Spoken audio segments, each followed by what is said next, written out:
Hello and welcome. This is the all 12 signs video series for the nodes in Aries and Libra. In this reading, I'm going to be reading for Cancer. I was meant to read for Leo and Cancer in part 5, but I had to stop the video. So this reading is just for Cancer. Hello, Cancer. My name's Chloe. I work with card divination, astrology, and I channel energies through my body. It's just one of the ways that I channel. As you can see, my hands are moving around right now. This is independent of my conscious thought, drawing in energies from different dimensions, helping us clear stuck energy, helping us heal, helping us open up portals to our unconscious soul space and the cosmos to our conscious mind. In these readings, I focus on you. That is because you are the most consistent thing in your life. And the more that we work on ourselves, the more our vibrational frequency gets in alignment with our soul, and we draw towards us experiences that are more in alignment, romantic experiences, work experiences, friendships, all of these kinds of things. If you had a more specific question in relation to any of those things, do check out my description box where my email address is, and let me know what sort of what you're looking for, whether that's tarot or a natal chart or any of those things, anything more personal in like a specific question, I will get back to you. I like to cater to the client, and so the reason why I bring this up is because I said I focus on the inner work. I focus on you. In tarot, court cards can often represent other people. Certain energies can really be linked into love or work. I like to really focus on how this energy is showing up for you, because the most consistent thing is you. Not everyone's looking for love or a change of job or whatever it is, and so I just want you to focus on how the energies are showing up for you and what you're working on.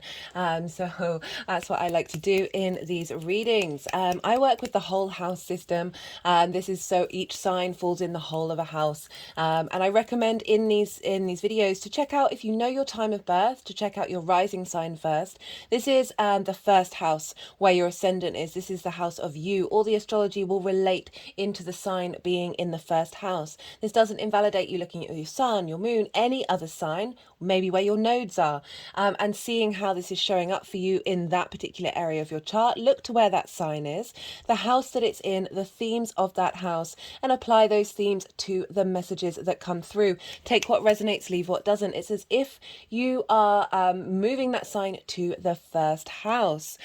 So I do recommend in this transit series, except for this video because I had to break it up, in all the other videos for this series, in the introductions, I've been breaking down themes, okay? So part 1 was North Node in Aries, part 2 was the South Node in Libra, 3 were eclipses, 4 were Chiron. Chiron's in Aries. This is playing a big role for us all. And the last video, part 5, that was sort of famous people with the North Node in Aries. So I'm not going to be doing a bigger introduction here. I'm just going straight into reading for Cancer. Thank you for being here. I really appreciate it. I am honoured and privileged to be able to read for you all. It means a lot to me. Be good to yourselves, be good to those around you, and most importantly, be well until we meet again.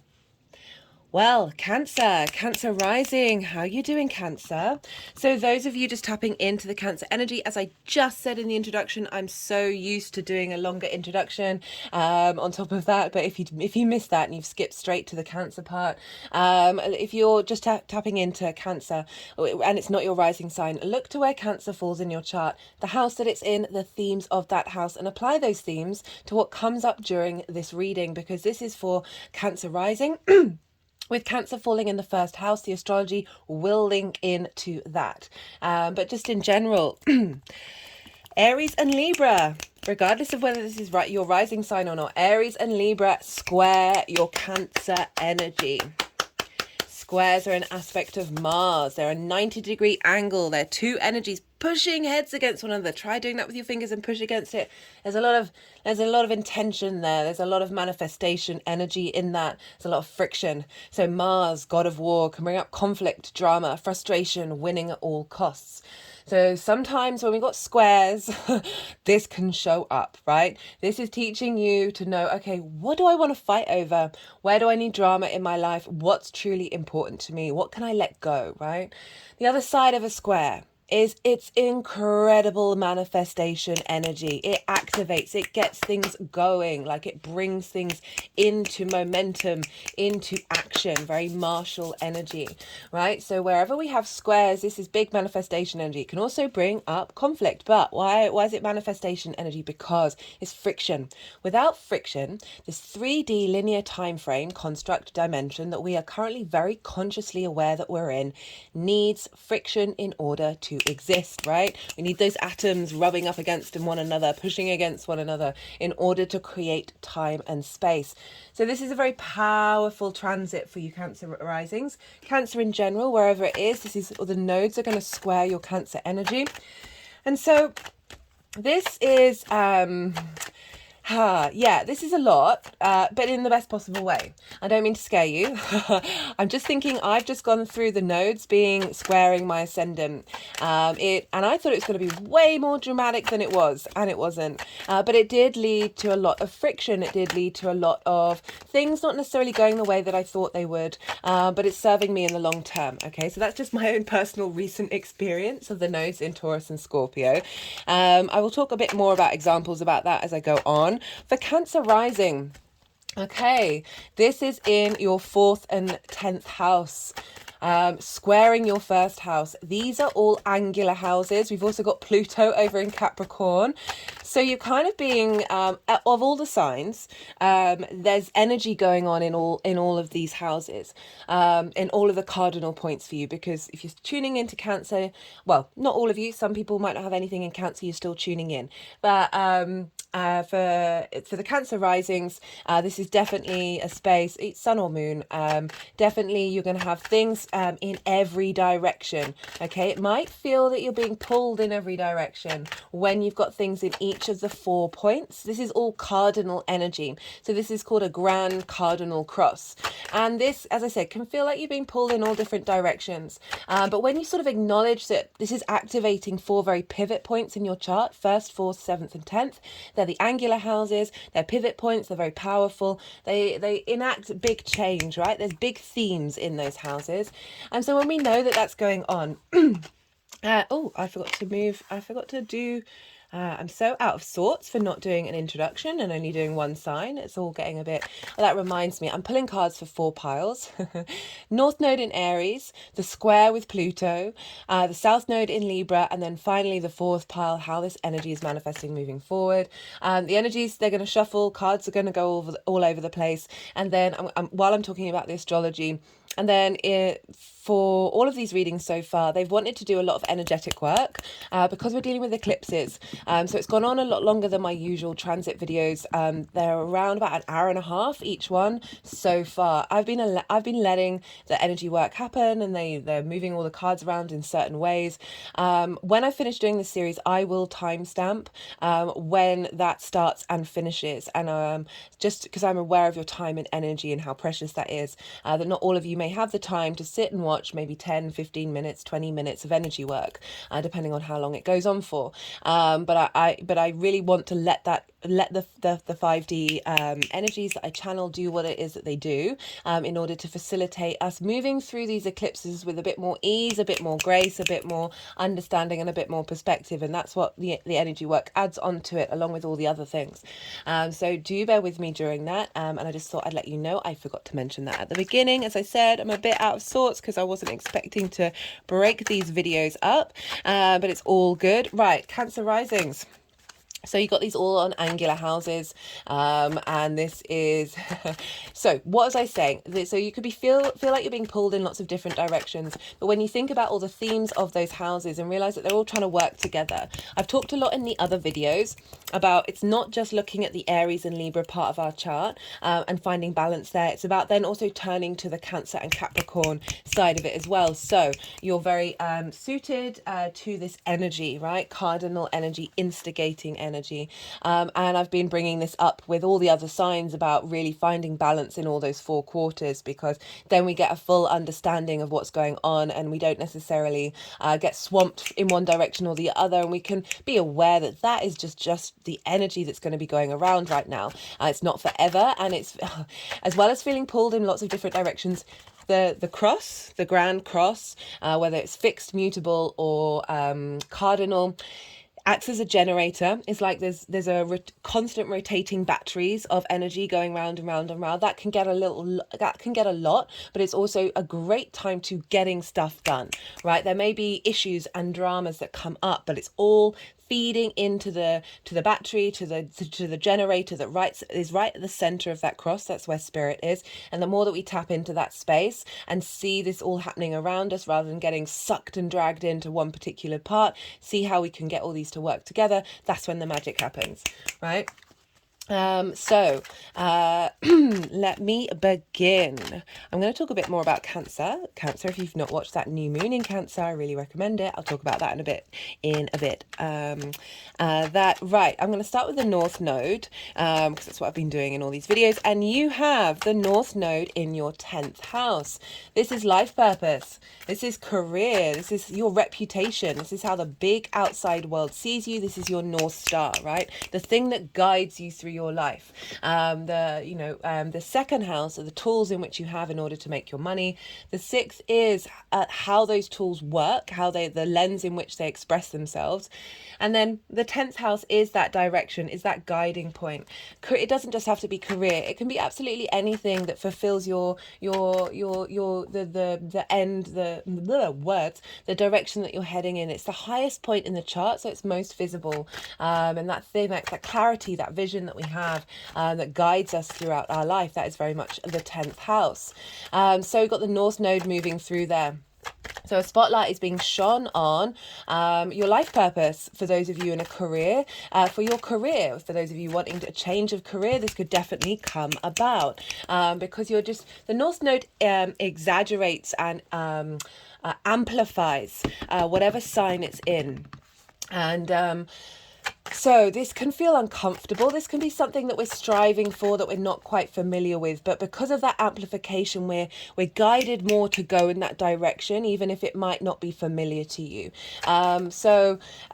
With this North Node being there, if you've got anything in the sign of Aries, any planets or any astrological point, for a lot of people, this is where their midheaven is. Although with the whole house system, the midheaven can move between, I think it's even between the 12th and the 8th, or it's certainly the 12th and the 9th.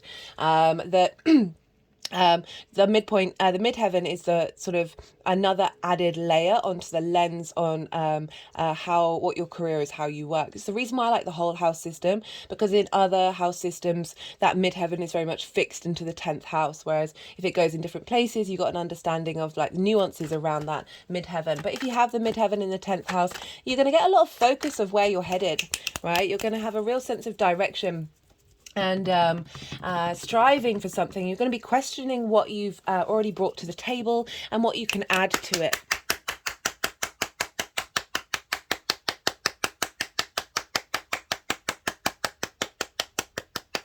And this North Node is helping us really be able to expand into that area of our chart. It's very hungry. It wants to, and with Aries as well, you really want to embody your career. You want to be very independent. So I should imagine being very independent in your workspace. It can also be linked into bosses. So for some of you, it might be bosses show up as that North Node in Aries, of potentially facilitating your life purpose, your life direction. People from different companies, if you're looking for a different job, may come into your life and provide opportunities for that to happen, or you may become the boss, right? This is all very work orientated, but you can flip that to anything else, and it doesn't just have to be around work. So the North Node in Aries is ruled by Mars. Mars can be combative, right? Aries is very independent, very the first one in the frontier, the first one out the gate, going and doing and being and exploring, and just really wanting to explore it for themselves. Okay, so sometimes it can be difficult for Aries to take advice or to listen to other people's ideas.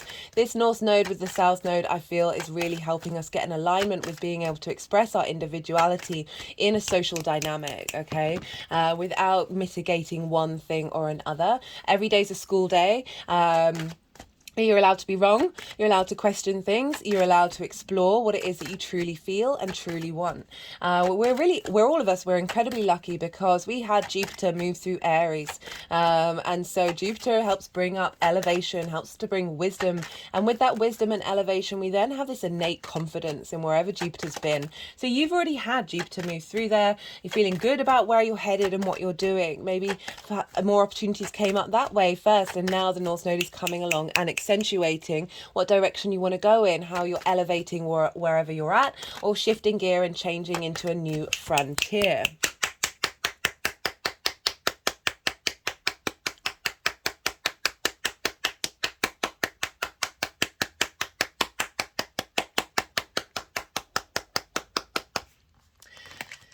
Certainly for me, with the North Node moving through Taurus, real redirection in how I wanted to apply my life purpose. Okay, so setting up this channel, and really focusing on honing my craft. Right, that was a big thing for me for the North Node transit, and really feeling that pull in that direction. So you might skill up, you might level up during this time.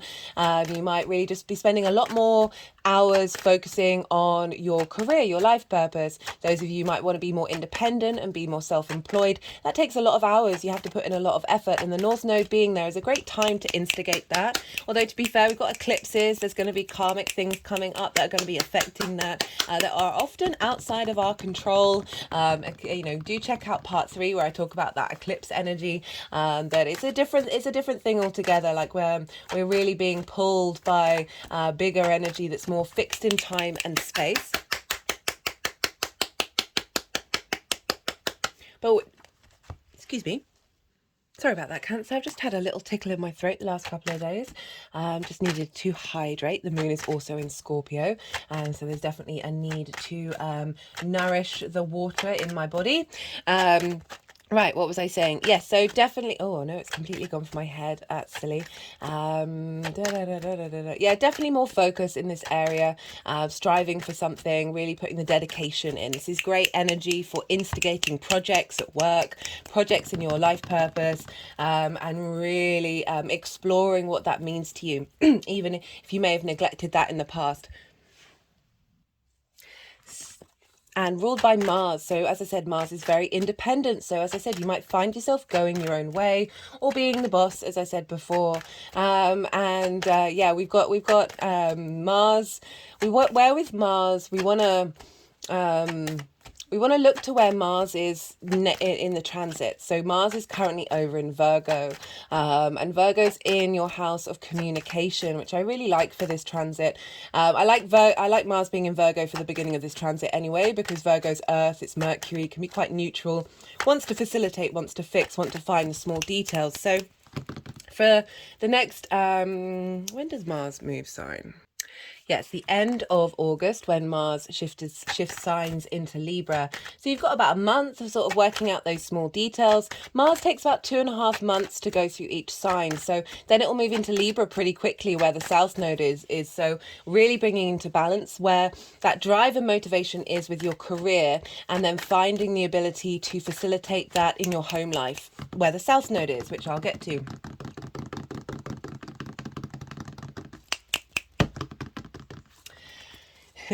They're being very playful today.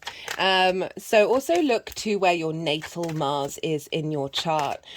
This will give you, so wherever it is, what house it's in, what sign it's in, this will give you an energetic layer of how this is impacting you. So the themes around the house that Mars is in will be showing up with this 10th house journey. For some of you, this might be about changing direction altogether, as I said, or maybe maybe moving in the same career path, but also considering potentially forging a completely new path of what it is that your life purpose is. Like the eclipses might come along and you might get some sudden revelations about where you want to be headed, and wherever Mars is might give a hint and a clue about what's going on with your life purpose. So that's squaring your Cancer energy. For Cancer risings, that's the first house of how you embody your sun or your moon in your actions and your deeds, depending if you've got a day or a night chart. It's your vitality, it's your appearance, it's your character. It's often how other people see you. It's your body. This is the house of self. So this is squaring you. So this is really this axis of the North Node in the 10th and the South Node in the 4th. These are both squaring you, and so you're being forged in the fire right now, your Cancer energy, particular Cancer risings, because this is your how you embody yourself through your actions. Okay, so it's how you're seen, right? So all of this energy, this amplification in the 10th and the 4th is getting you in alignment with how you want to embody yourself, that's in balance with your home and your public life.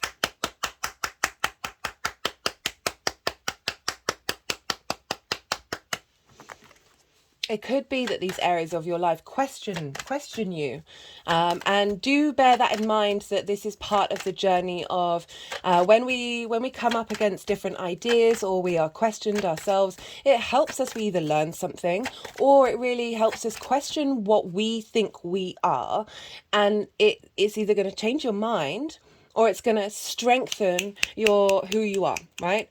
So either way, it's going to help provide a learning tool to help you really get to know yourself and what you're sticking by and what you're letting go.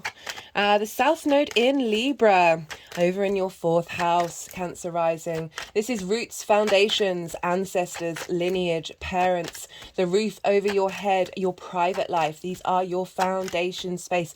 Whereas the 10th house is the highest part in the sky, where the sun is going to be on the day of your birth. The 4th house is the darkest part of the night on the day of your birth. And so this is where we come from. There's a lot of karma in the 4th house. There can be a lot of trauma in the 4th house as well. And so the South Node moving through here, this can bring up past trauma. This can link into trauma linked into your family, linked into people that you've lived with. And this is in order to help you strengthen your foundations.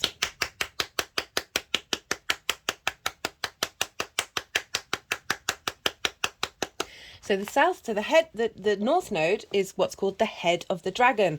This is the head that eats and eats and eats and sometimes feels insatiable. We're constantly striving for it. The tail of the dragon, right? So what do we do after we eat? What happens? Where does that go?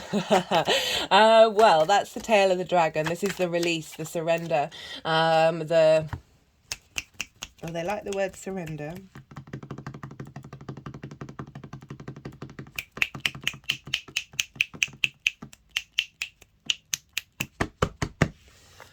Okay, what was I saying? Surrendering, releasing, purging.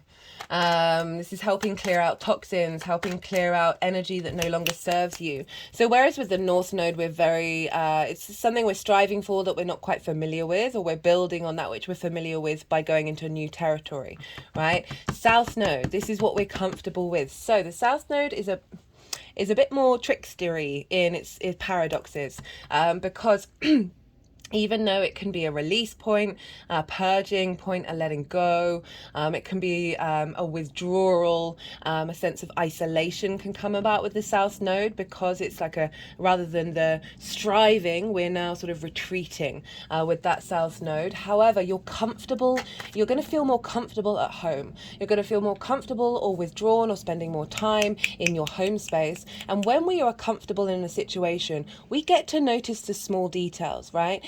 So this is the refinement part of the South Node.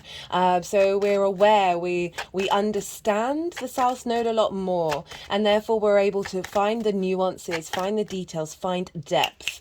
Okay, and so you're going to be spending time in your home, or issues at home are going to come up that are helping you understand what it is that you want from your life, helping you question that. It's Venus though. So I just had the South Node in Mars in Scorpio, and I certainly had a bit more conflict, a bit more drama, but we're dealing with Venus here. But through that, with the South Node, you sort of surrender. You can often surrender that which you think, that which you want, and you can be a bit like, oh, I didn't know, I didn't want that. That wasn't the game plan. But something will come along that actually serves you for the long run. It serves your needs for the long run. It's actually really bringing depth and refinement to your life and giving you stronger foundations.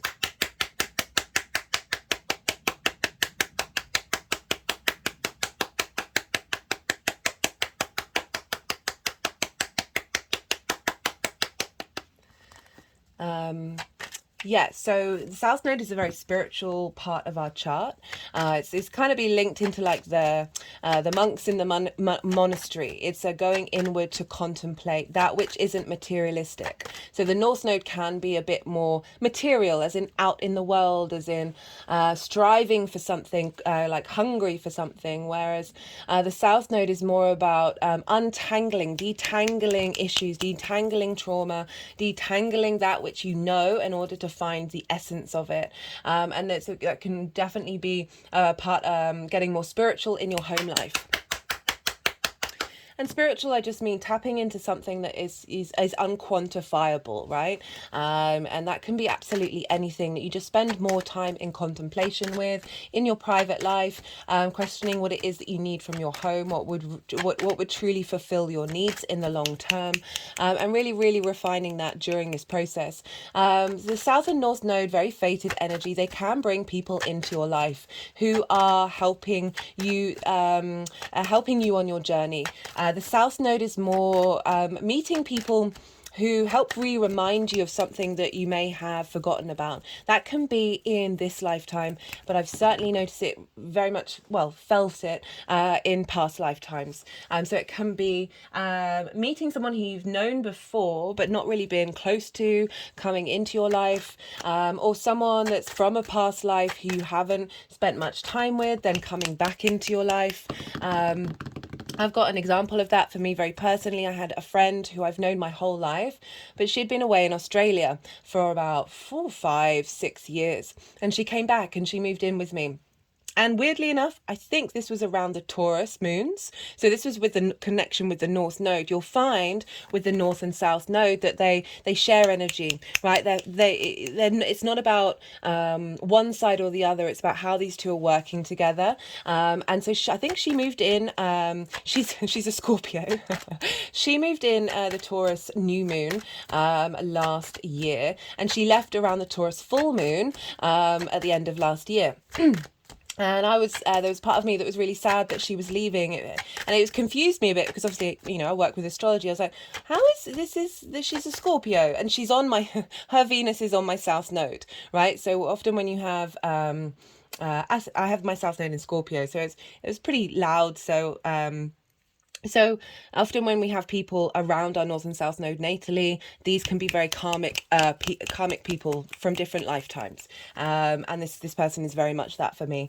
With the South Node moving through your fourth, there may be a change in your living situation, or you may meet someone in your private life who you then spend more time with. It all depends on your setup and whatever's going on.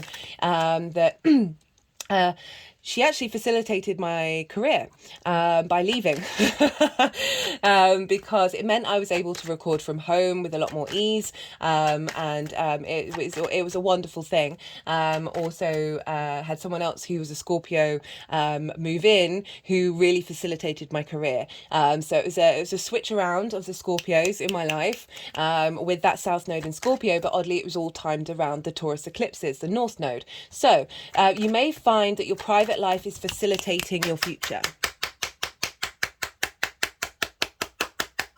You may spend yourself having more time at home, focusing on what your life path is. For those of you who work from home, spending even more dedication with that. Or for those of you who don't work from home, spending your private time, your downtime, just enjoying thinking about where you're headed, what you're doing, any projects that you've got going on. Really this exploration of self and that North Star, the North Pole, our direction, where we're headed, and that focus on that, and being really facilitated by your private life.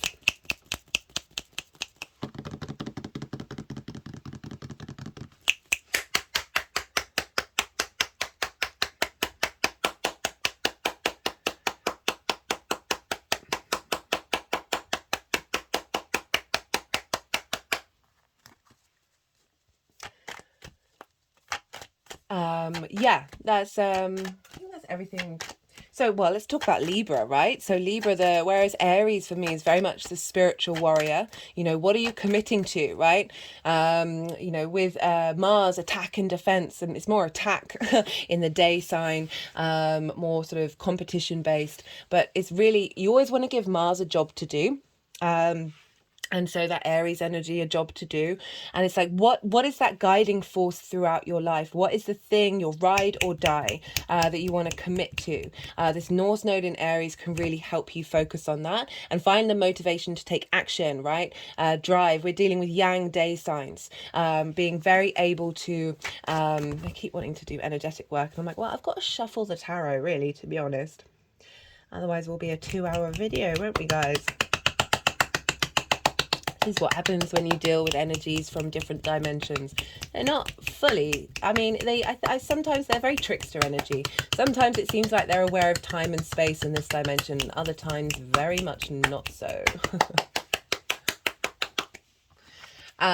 Okay, what was I saying? Yeah, the North Node in Aries, Mars, with Yang day signs for Aries and Libra. You are Cancer, so Cancer risings. This is you are Yin water. So this energy can be it's the day. It's action based. It's very need for stimulation, need for doing, need for momentum, direct action. Go go go go go. Air and fire aren't bound by gravity. They are moving around very very quickly. With this energy, it's great that you, because I've been telling all the signs to look to Cancer and Capricorn to make sure they're not burnt out, right? As a rising sign, as that being your Cancer rising sign, tending to that watery space within you is going to really help provide emotional support so you don't get burnt out. When we've got the nodes in air and fire, we can, like with lots of heavy air and fire charts, you can just keep going, and then you think you're fine, and then you get completely total wipeout, right? Really burnt out. So just be mindful of that energy. It's also great to get things done in a very fast pace. Cardinal energy is instigating energy, likes to start things going, likes to instigate a cycle. It's linked into the equinoxes and solstices. So very good at instigating new things. And that's why I say, like, don't worry about getting things wrong. Don't worry about making mistakes, but pick yourself up, dust yourself down and try again, right? This is very instigating energy to see what's happening. Obviously, be mindful of doing anything too dramatic. Dramatic, fantastic. This is what my brain does. It blends two words together. To try not to do anything too dramatic. Sit with that water energy. Sit with your intuition. I'm going to talk about that new moon in Cancer that we just had. Ooh, that was lovely. That we've really had a boost of our intuition, or instigating our intuition during this cycle to really help us be able to know what impulsive, instinctive drive that we have with that Libra cardinal Aries energy, that's making sure that we don't completely derail ourselves during this cycle. I'm joking, but honestly, do be mindful, but also follow your gut and you do you. I don't like to limit people by saying, oh my god, everything's going to be terrible, this is going to be the worst. It's not really my vibe. Right. So what was I talking about? Cardinal energy, Yang day in nature. So Libra over in the south, in your 4th house, can be a need for balance, a need for social harmony. Libra can often, whereas Aries can be sometimes a bit of a tyrant, as in not prepared to listen to anybody, not prepared to be wrong, and not can be very, I like Aries energy because there's so few masks. You really know where you stand. They can be very blunt. I like that. I like the matter of factness, but there is an element of perhaps being a little bit too blunt, or perhaps being a little bit too dismissive. With Libra, this is what you need to watch out for, because the nodes are going to exaggerate these things, and they're here to help us look at them and refine them and understand them. Libra can be too much of a social pleaser because it's Venus. She wants to connect. She wants to harmonize everybody. She wants everyone to feel good and feel valued and feel appreciated. And often Libra can forget about themselves. That Libra energy can forget about themselves. They're so busy making sure that everyone's all right before they have an opinion. Already so far, since this nodal shift, have certainly noticed people with big Libra placements have been getting feisty. Right, that south node is kind of like, what are we letting go of? We're letting go of this people pleasing thing, right? Because you can make everyone feel good while still having your own opinion and still having your own preferences. It's called having a debate, and it's called being comfortable hearing different ideas and different ideologies. Libra, I love you. You're social warrior, finding that social warrior in your home life, like of really wanting everyone. Keep forgetting I've got to shuffle. Of really wanting everyone to have a place at the table.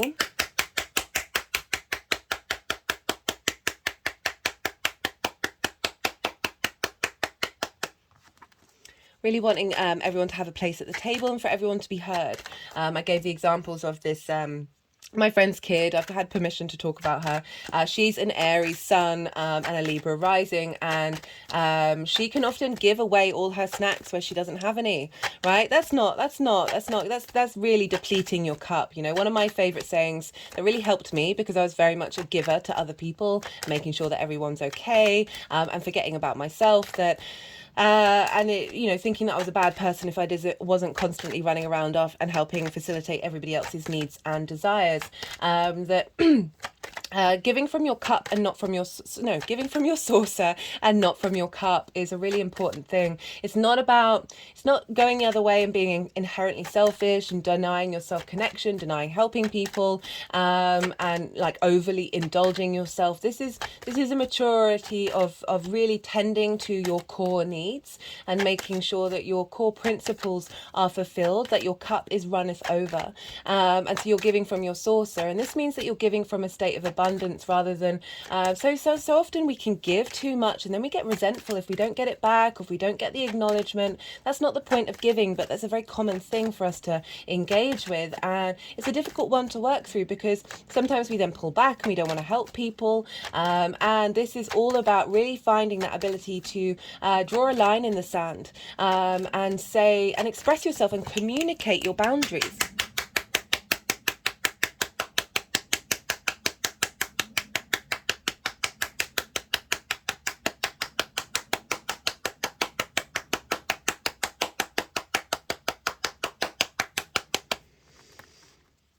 So the South Node in Libra, you're going to just be feeling very comfortable in your home life. You're going to, with that comfort, you're going to be able to understand what you need to let go of, what energy you need to transmute into something that then powers up the North Node. Okay, so whatever gets let go of in the South moves up to the North, and the North creates an energy that then feeds the South Node. Okay, so we're getting a lot of momentum between these two signs, and that's all squaring your Cancer energy. So Libra in the South Node, Libra in the South Node, the South Node in Libra in your fourth house, a rebalancing of wrongs. One of the, I said about how Libra for me is the social warrior, because if it's, you think about Libra as the scales. And in the tarot, the Justice card is the Libra card of making sure that things get balanced out. And I often see that when there's been a distorted story about something, maybe somebody or a narrative in the family or an idea or a construct that's out in the world, often a Libra will come along and will write that and will try and rebalance the distortion. Remember, this is Venus here. Venus rules this sign, right? Love, appreciation, a value, a sense of harmony, and also creativity, right? So she wants to connect. There's a charm to Libra, very diplomatic, very able to instigate social activities.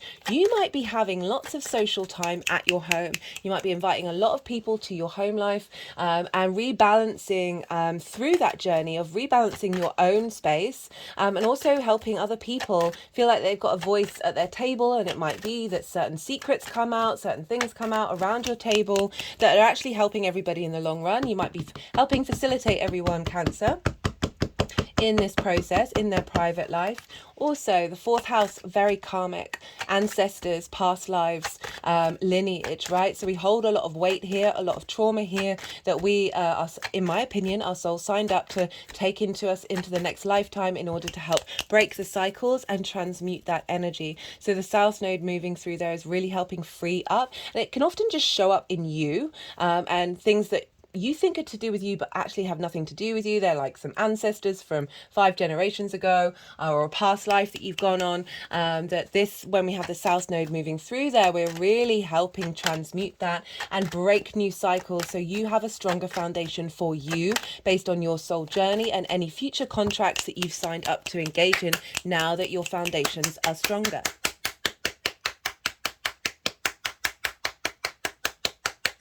It may be that it's a deep inherent need to bring peace to your foundational space. And I would say peace is, from my experience and what's given me inner peace, is acknowledging the chaos. And not expecting it to disappear, and not losing my head when it does. Being able to still maintain a sense of inner peace despite what's going on around me, and not having this expectation that everything has to be love and light in order for you to be a valid existence in this human world, or to prove that yes, you've done the spiritual work and yes, everything's fine. Right? No, things are still going to happen. This is just the very heavy, dense energy of earth energy that we're in.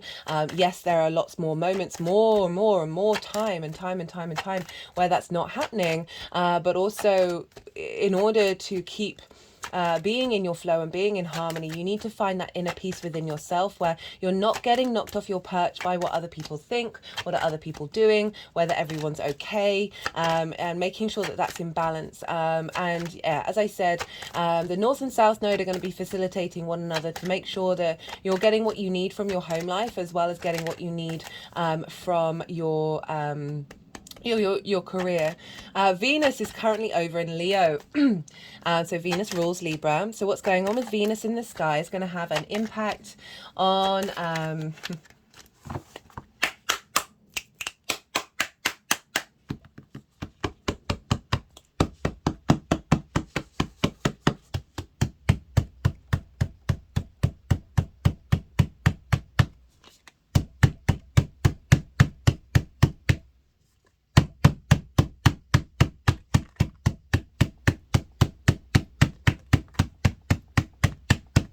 bear with me. Sorry, just really no cards were coming out. Do you want to see how mad the energies are?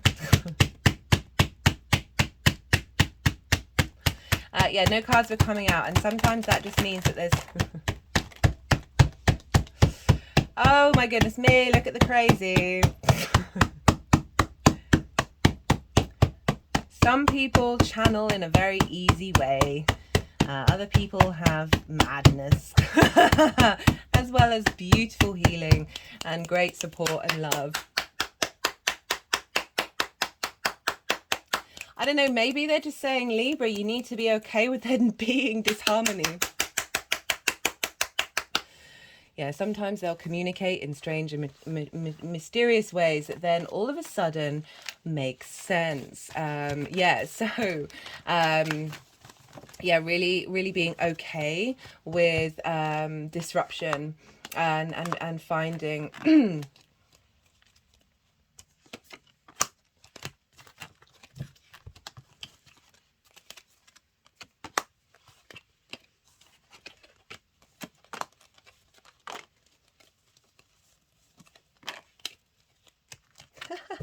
they've never done that before. That was interesting. Right, I should move this down. Because they've already decided to start being weird. Okay, what was I saying?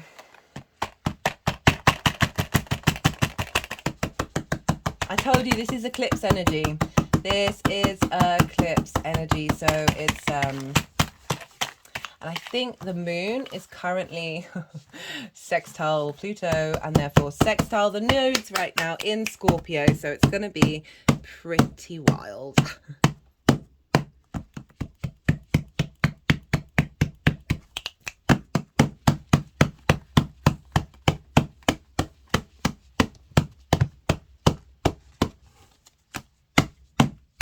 So this card, we haven't had, right, so in tarot, this is the Libra card.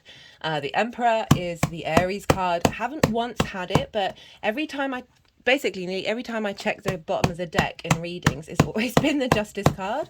So finally the Libra card has come out for us all. Thank you, Cancer, for providing the energy for that to come through. I'm also not surprised that they're being a bit rowdy because we are dealing with a square.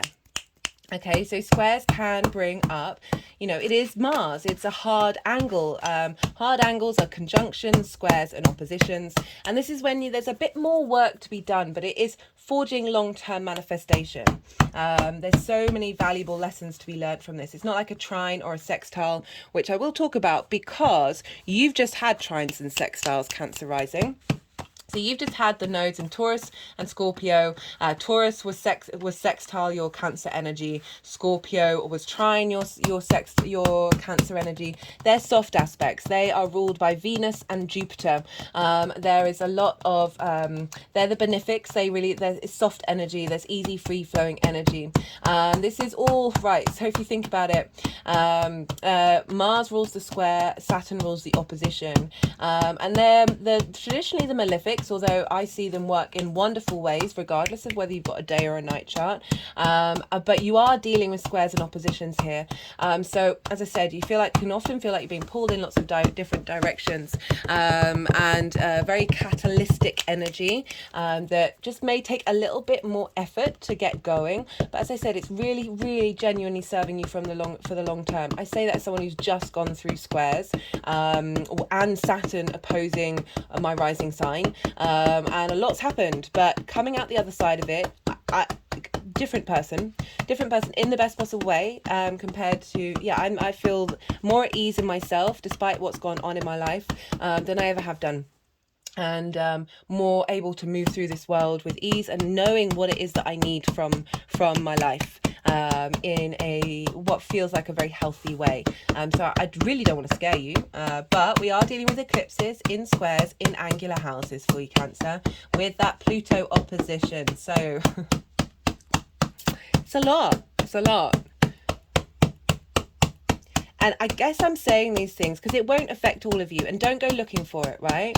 If it turns up on your door, go, oh, right, okay, this is this, and it's not permanent. What can I learn from it? But don't live in fear. Don't keep expecting it round the corner. Please, please, please don't do that. I would never want that for you. Fear is the mind killer, right? Go watch Dune, the original, in my opinion, if you want, because when we're in fear, cortisol and adrenaline are running through our brain, and that actually, the longer we're in that space, it actually stops the brain from being able to make connections. You lose your memory, you're not able to think so well, and it keeps you in a very stuck energy. You're constantly worrying about the past, of what's happened in the past, and worrying about how that's going to happen in the future, and you're not present, even though you are actually stuck in limbo, right? It's a really, I was going to swear then, a really weird part of fear that you sometimes can't do anything. So it's not really it's in the now, but it's not living in the now. It's like the messed up flip side of it, right? So please don't be in fear. I'm not really getting that from your cards. You've got some great cards. I'm just being I'm trying to be sensitive. But you have just gone from, okay, right, what was I talking about before I launch into that? I was going to talk about Venus. I'm going to skip talking about Venus. I'm going to come back to her. No, I'm not. I'm going to carry on my trajectory. They waylaid me with all that energy work. Right, Venus is currently in Leo. She's retrograded. She's retrograding. She's currently in retrograde motion. She's going to be in Leo until the 9th of October. So that's going to be for a while, at least 2 months now. So Venus governs Libra. And Leo for you is in your sign of your value. How do you value yourself? It's your resources, the tools in which you have in order to make your money, how to manifest the things that you really care about, but most importantly, how you value yourself. Venus retrogrades the least out of all of the planets. When she does, this has a big impact on us. Not only that, but it's linked into the nodes. It was linked into the Taurus node, and now it's linked into the Libra node. And so this is marking a big new 8-year cycle that we are finishing up from 2015. We're going to enter into that. I think it's on the 7th of October when she finally leaves the degree that she's going to she's retrograded over.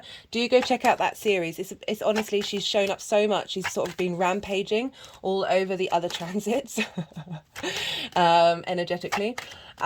Big deal. And this is how you value yourself. And Leo rules the heart. It's the sun, right? The center of the solar system, making sure that you're in alignment with your heart space, and that truly valuing yourself from a very, very deep level. So a lot of facilitation energy. And what I like about that is it's the second house. It's trining that Aries energy and sextiling the Libra energy. So really facilitating a revamp in your skills. A revamp in you seeing the value in you.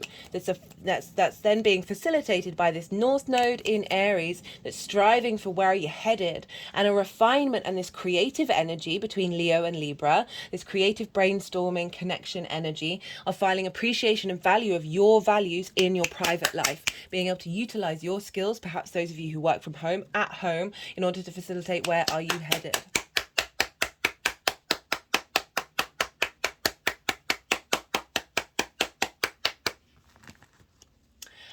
With cardinal energy, do bear mind that things can kick off, but they can dissipate very quickly.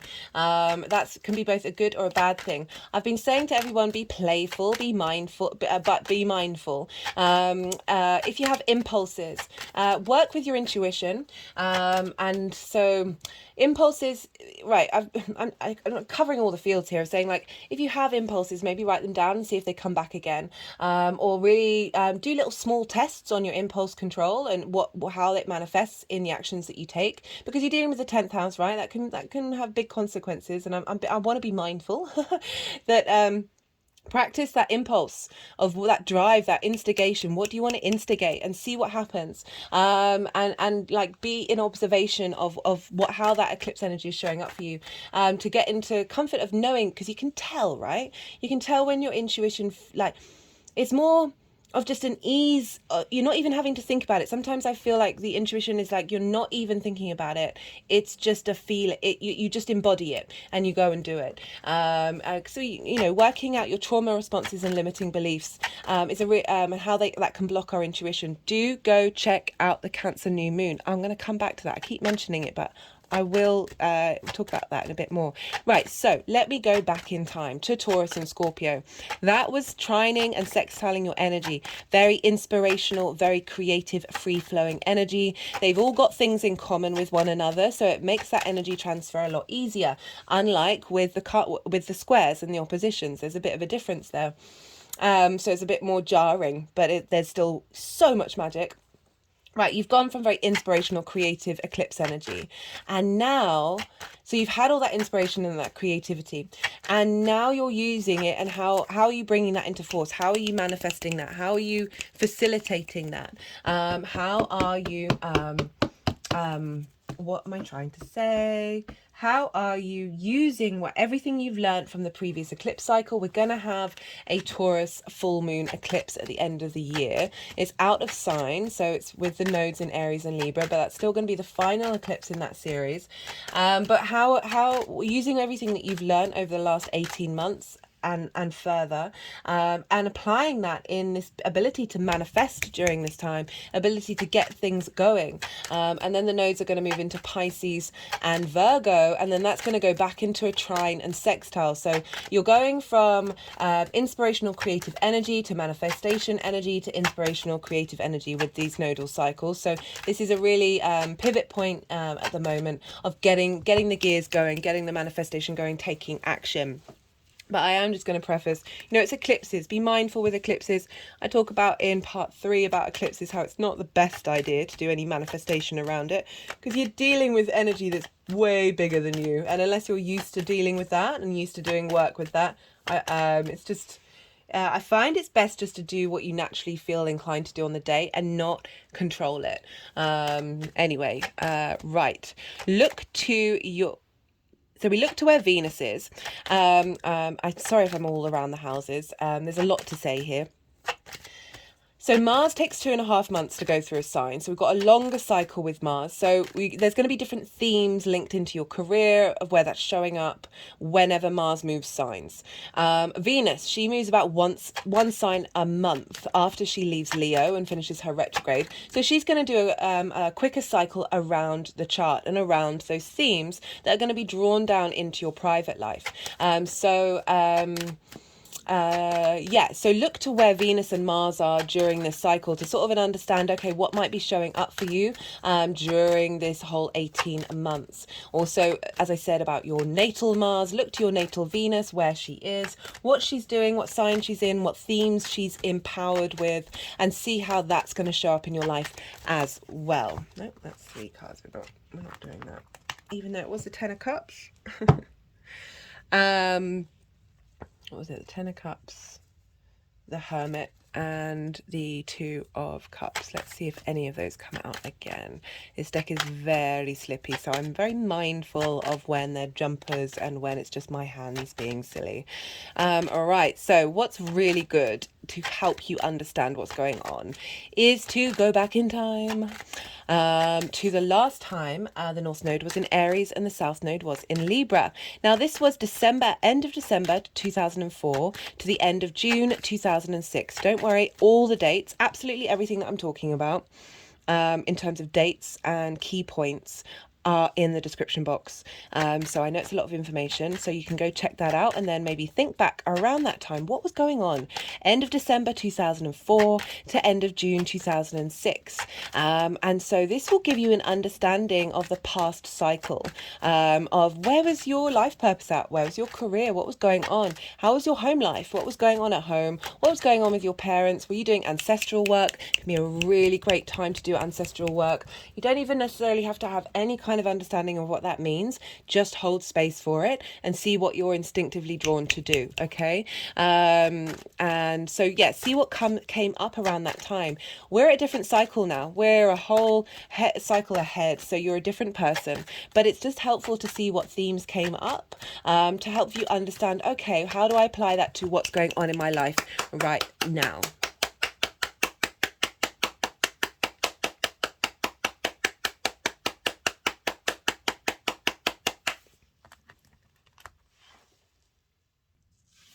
The other side, the other thing to look at is when we had the North Node in Libra and the South Node in Aries, because this is all about a balancing act between the two. We don't want to seesaw too much between them. We want to help each of those houses facilitate one another, and each of those signs facilitate one another. So if we go back in time to March 2014 to autumn 2015, we can see what Libra wanted. We can see what that striving for of Libra, of your home life. Maybe you moved during that time. Maybe there was a shift in what you needed from your private life or your relationship with your parents or your parental figures. Maybe you felt a little bit more withdrawn or refined, or things weren't necessarily going your way in the way that you wanted to with your career, but actually turned out to work out for the best. I can't remember if I've mentioned, with the South Node, it can very much, I think I've already said this, it can there's a sense of isolation, of depletion, and it may feel difficult at the time, but is actually a great strength for you in the long term. So seeing the flip reverse of it, because now what we've refined in that 10th house of that South Node being there, what we strove for with the North Node in the 4th, we're understanding what the next part of the cycle is. Okay, what are we building on? What are we working from? So that might be really helpful to look back in time and see what was going on then. What I really like about this the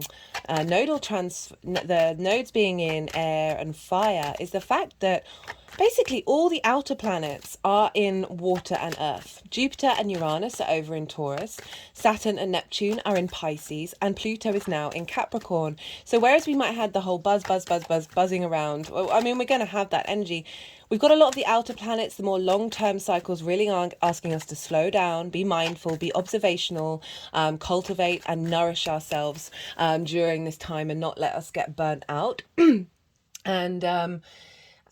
Jupiter's going to move into Gemini. That's a different thing altogether. That will then trine and sextile. I'll be dealing with that when Jupiter moves into Gemini. But at the moment, until mid-springish next year, they're all going to be in earth and water, and I really like that balancing act of supporting this nodal series. Speaking of, aside from that, the nodes aren't going to be making major aspects to the bigger outer planets or asteroids, apart from Pluto and Chiron. So with Pluto's going to square the nodes until January 2024. This is an intense magnetizing of our fears and our treasures. Okay, right, so really Pluto's been in Capricorn since 2008. I think we know what we're dealing with here, but definitely things coming up that can unnerve us, can unsettle us. You know, Pluto was the lord of the underworld, the dead, you know, the fear we have around death, that it might be final, and being able to look at our fears and not let them consume us, not let them take over. You can still have fears. There's nothing wrong with fear, but it's about whether you let it can take you over. Pluto's very magnetic, can be very obsessive, very controlling, and it's in your 7th house of one-to-one relationships. So deep transformation in relationships since 2008. It may have brought up partners being controlling or obsessive, or you feeling that way. And I really feel with this nodal shift that it's helping clear that out. It's helping rebalance that, because whatever comes up there is helping you understand what your boundaries are, and vice versa, and your boundaries with yourself. Why, if you were the one who's a bit more obsessive, why are you being obsessive? Where does that come from? Does that come from a lack of love? Does that come from neglect in your childhood, that you weren't able to get the love that you needed? You had to claw at it and fight at it, and then that leads to obsession. These are all very valid human expressions. I'm not shaming in any way whatsoever. I feel like we all feel these things in one way or another. It just depends. And so Pluto's squaring these nodes. So squares Capricorn and Cancer. These are going to be the pivot points. It's called the bends of the nodes. So Cancer is the journey from the north node to the south node. So when we hit the south node, we start then going up to the north node. So this Cancer is actually the bottom of the axis of what we're letting go of, this purifying, this releasing, this depth that we're getting by going through that process. When we purge, we become lighter of our energetic and toxins in our body, right? In shamanic principles, in practices that so often people will have bodily functions that are exaggerated when they've done a lot of emotional clearing. And we had that new moon in Cancer, which was opposite Pluto. That new moon squared the hybrid eclipse that we had in Aries. So that hybrid eclipse kickstarted this eclipse cycle. Whenever we have transits in Cancer and Capricorn, this is going to be when things start showing up about what those eclipses were about. And when things start manifesting. You may have noticed with the I'm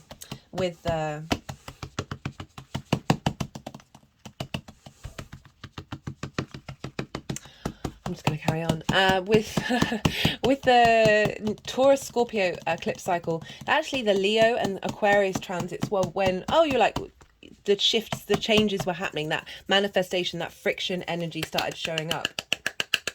There will obviously events would have happened around the eclipses that would have been very loud and very obvious, but still very much tied in with these squares. So again, Capricorn and Cancer energy, not only do we want to look to them for relief and for rebalancing, but we also want to look to them whenever we have transits there. So if you have anything in Cancer, this is those planets are going to be squaring these nodes the whole time. So this is big generation energy. This is big manifestation energy of rebirthing in karmic energy. How many times can I say energy in one go? And also in Capricorn. So whereas the Cancer energy is that lowest point of the movement of the sun and the earth, on sun and the moon, Capricorn is the highest point, so this is when things are raised up. This is when things become very visible, and so Pluto's there. So we've got this big Plutonian energy just sitting on the nodes. Pluto is also linked into riches under the earth, that which is being uncovered, right? Lots of secrets come up around Pluto, especially when Mercury's involved. Mercury was the only god who could travel to the underworld, and bring back those secrets from the dead, bring back that which is hidden.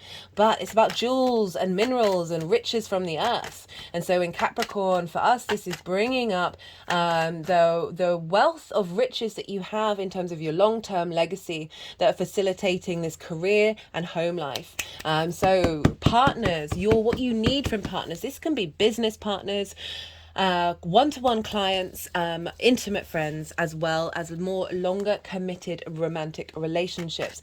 This is when we're going to get a lot of intensity in this area of our chart that is fulfilling, finding harmony and balance and strength in your foundations, as well as striving to be your independent spirit warrior of the I am, embodying yourself fully in your life purpose, right? So Pluto's really got your back. I've noticed in all the readings that the cards that have come up for Pluto have been very supportive. If they're not so much for you, I really sometimes I wish I didn't say those things until they come out. Don't want anyone to feel bad, but just so far that's what's happened. However, I'm going to shut up. The readings have been good, and looking at your cards, I'm enjoying what's coming up with this spread already, even though I've got no idea where they're all going to go. I just like the messages that are coming through already. Right, so big magnetism energy of things being raised up. So a completion of intensity in relationships that serve your future. That can also be your relationship with the cosmos, by the way. Those one-to-one intimate relationships, God, cosmos, nature, science, whatever it is, that one-to-one dynamic of really being able to connect to that, uncover that, find your inner magnetism when it comes to your relationships as well. It's not just about other people, but how are you embodying this transformational intensity of Pluto in what it is that you want from those one-to-one relationships, and how they're affecting the peace and harmony and balance and equality in your private life. If they're not, are they going to stick around? Are you going to put up with it? If they are and they're worth that effort, and it's just about, working through things, you've got the motivation and drive to do so, because you're refining that private life.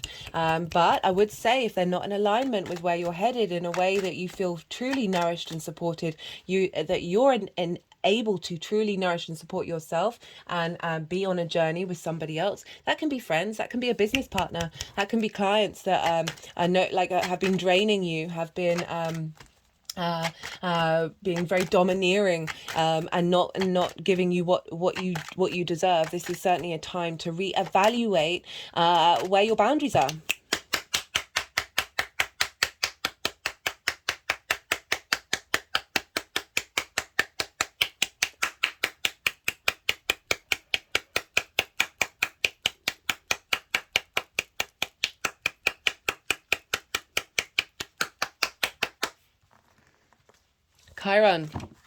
Chiron's in Aries. From now until mid-June, the nodes are going to be 10 degrees either side of Chiron, whether that's by conjunction with the North Node being exaggerating that Chiron energy, the wounded healer, right? So Chiron's been moving through Aries for a while. Talk about the mythology of Chiron in part 4, and this is deep wounds that are coming to the surface for us to be able to heal and find the wisdom in. Truly a depth of mentoring of that Chiron energy with that North Node, like a great deal of wisdom is coming through for us. This is in opposition with your Libra energy of making sure that you spend time in contemplation, understanding any wounds you may have had of not being seen, or your life purpose not going the way they have, and finding solace and strength and harmony in your home life in order to facilitate that. Don't try and hide from it. If working with these energies helps us, it also just happens to us generally anyway, but what So on the 19th of February, this is going to be exact, the nodes. I will probably be pulling cards for that, maybe in a particular lunation nearer the time. But we're basically feeling this energy. It's a 10-degree orb that I'm using because I feel that that is relevant. I think it's very powerful. I can already like feel the wisdom of Chiron with that North Node already, because in traditional astrology, it didn't matter where the nodes were in a sign or where, like, say you've got a planet or an asteroid that's the other side of the sign. Doesn't matter. They're in the same realm, like, and the north and the nodes, they have a big impact wherever they are. So that's just going to be the 10 degrees. We're going to be feeling that energy just generally anyway, until the nodes leave on January 2025. And I am loving it. I think it's so important for us as a collective right now. But I won't talk about the collective. Right. So that's the kind of major aspects that the nodes are going to be making. Obviously, they're going to be making aspects to the sun, the moon, Mercury, Venus, and Mars throughout this. Yeah, no, that's obviously going to come up in sort of more, that's going to come up in transits throughout the next couple of years as well. So do keep an eye out on that one. I have mentioned that Cancer new moon. I've mentioned that a fair amount. I really do recommend it, Cancer, if you've not seen it. That was a beautiful moon. That was truly, truly, truly spectacular. And I talk more about that Pluto energy. So you might want to check that one out for a bit more detail on that. The collective reading for that was lovely. Right, so the general eclipses themselves, I have listed all of them in the description box. I will be doing lunation videos, so I'll be doing collective readings and all 12 sign readings for all of these eclipses and pulling cards for them at the time. But I just wanted to talk generally about what the vibe is. We're going to have 3 new moons in Aries. When I say new or full moons, I mean them as eclipses. We're going to have 3 new moons in Aries, which is wild. We've only got 2 in Libra.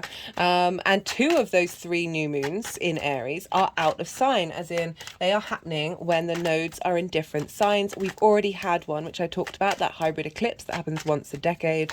That was powerful. That was one of the most powerful new moons that I've read for, and it's still relevant today because we're building on it with each new moon that we go through.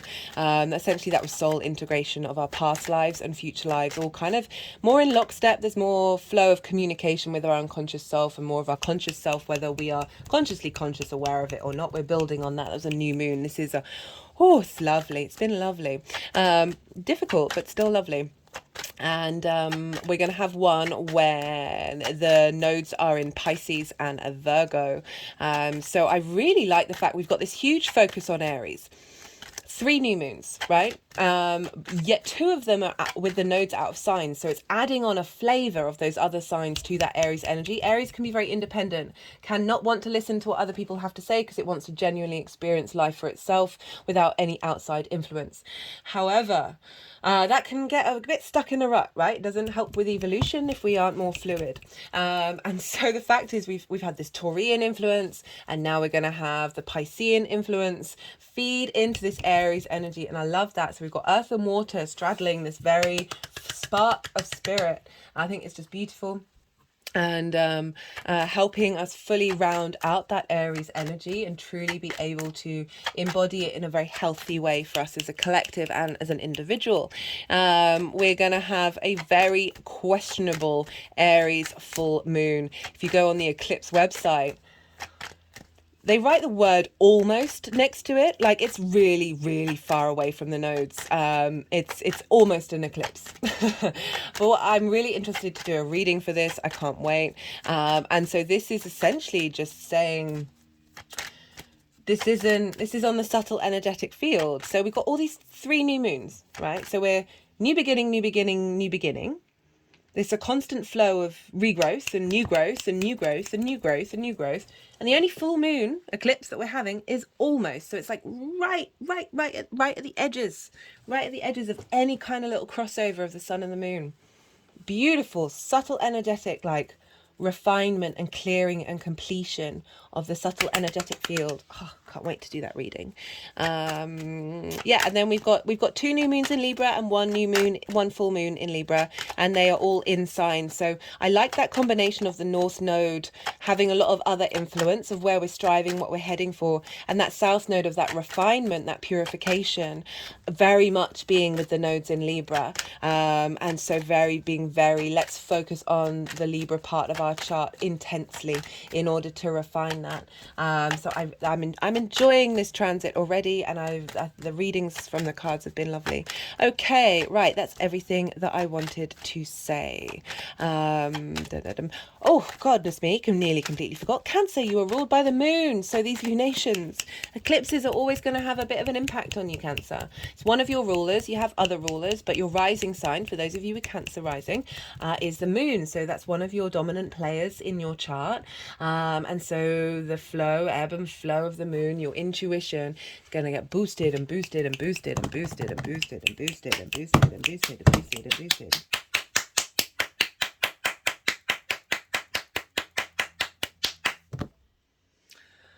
Woo!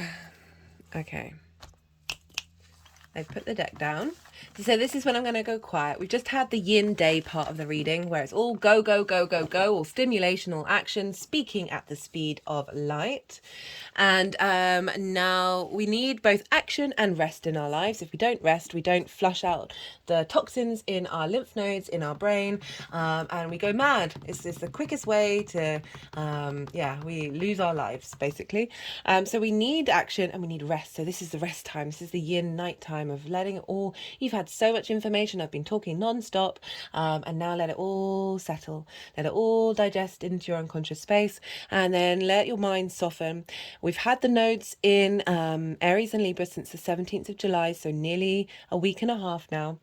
And let your mind wander and see what's come up for you already, because sometimes for some of us this can show up quite loudly when transits enter a new sign. Others it doesn't. It all depends on the transit. I've seen it come up in numerous different ways for myself and people around me and clients, that just see what comes up intuitively, what you may have experienced or what you may think intuitively be coming up from everything that's just been said. I'm going to go quiet because I'm going to let the energies do what they need to do. They've already been doing a fair amount of energy work for you already, Cancer, but they'll probably want to do a little bit more. As I said, when I finish recording this series, I've got one more video to do. I will go back to the videos and I will timestamp, but I will hold one card up when I go to talk about the tarot, so you can forward and get to that point. Also, they'll move the cards around. I've already moved the camera down so you can see what's going on, of what they want to do. This is when I have to soften my mind and let the channeling come through. I find it difficult to think, think and talk at the same time. And then I'll come back and I'll start talking about the tarot. If I get any intuitive hits, for those of you who are not going to stick around for this, I will do my damnedest to remember all of them if any come through, and I will say them again when I start reading the tarot. So I don't want you to miss out on anything, and I certainly want you to prioritize your time.